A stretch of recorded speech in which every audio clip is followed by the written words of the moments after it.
Praise the lord. ఈ రోజు మనం యేసుక్రీస్తు ప్రభువారు సిలువపై పలికిన రెండవ మాటను ధ్యానించుకుందాం. లూకా సువార్త 23వ అధ్యాయము 43వ వచనం. అందుకాయన వానితో, నేడు నీవు నాతో కూడా పరదైసులో ఉందువని నిశ్చయంగా నీతో చెప్పుచున్నానను. ఆమేన్. ప్రియ దేవుని సంగమా, యేసుక్రీస్తు ప్రభువారు పలికిన ఈ రెండో మాట దేవుని యందు విశ్వాసం ఉంచిన వారికి రక్షణ దొరుకుతుందని రుజువు చేస్తుంది. యేసుక్రీస్తును సిలువ మీద వేలాడదీసినప్పుడు ఆయనకు ఇరుపక్కల ఇద్దరు దొంగలు కూడా సిలువ వేయబడ్డారు. ఒకరు ఆయనను అవమానిస్తూ మాట్లాడగా, మరొకరు మాత్రం ఆయనను తప్పు లేనివాడుగా అంగీకరించాడు. ఆ దొంగ తాను సిలువపై ఎందుకు ఉన్నాడో అతనికి తెలుసు. తన తప్పులను జ్ఞాపకం చేసుకున్నాడు. తన జీవితంలో ఏ మంచి పని కూడా అతను చేయలేకపోయాడు కాబట్టి ఆ శిక్ష అతనికి సరైనదే అనుకున్నాడు. కానీ ఈ యేసు ఎందుకు సిలువపై వేలాడుతున్నాడు అని ఆలోచించాడు. ఆయన ఏ తప్పు చేయకపోయినను శిక్షను భరిస్తున్నాడంటే ఈయన నిజమైన దేవుని కుమారుడు అని గ్రహించాడు. వెంటనే అతను ఆలస్యం చేయలేదు. చివరి క్షణంలో నిజమైన విశ్వాసముతో తన రాజ్యంలో అతన్ని జ్ఞాపకం చేసుకోమని అడిగాడు. ఆ మాటకు యేసు ఇచ్చిన సమాధానం, నేడు నీవు నాతో కూడా పరదైసులో ఉందువని నిశ్చయంగా నీతో చెప్పుచున్నాను నేను. ఇది ఎంత గొప్ప నిరీక్షణ కలిగించే మాట తెలుసా? యేసు ఆలస్యము చేయలేదు. రేపు, తర్వాత అని వాయిదా వేయలేదు. ఈ రోజే అని చెప్పాడు. అంటే విశ్వాసానికి ఆలస్యం ఉండదు. మనం పశ్చాత్తాపంతో ఆయన దగ్గరికి వచ్చే క్షణంలోనే ఆయన స్పందిస్తాడు. ప్రియ స్నేహితులారా, ఒకటి ఆలోచించండి. ప్రాణాపాయంలో ఉన్న ఒక రోగి డాక్టర్ని చూసి నన్ను బ్రతికించమని అడగడంలో ఒక అర్థం ఉంది. కానీ తన వలె మరణపడక మీద ఉన్న మరొక రోగితో నన్ను బ్రతికించమని అడగడంలో అర్థమే లేదు. కానీ ఆ దొంగ తన వలె యేసు కూడా సిలువపై వేలాడుతున్నప్పటికీ యేసు దేవుని కుమారుడు అని నమ్మాడు. తనను రక్షించగలిగేది యేసు ఒక్కడే అని విశ్వసించాడు. ఈ మాట మనకు చెప్పేది ఒక్కటే: మన పాపాల కన్నా, మన తప్పుల కన్నా దేవుని క్షమ, ప్రేమ గొప్పవి.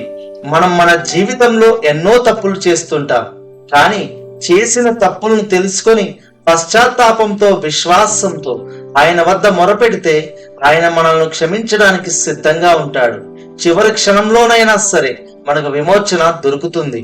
ఉదాహరణకు, ఒక వ్యక్తి తన జీవితం అంతా చెడు అలవాట్లతో బ్రతికాడు.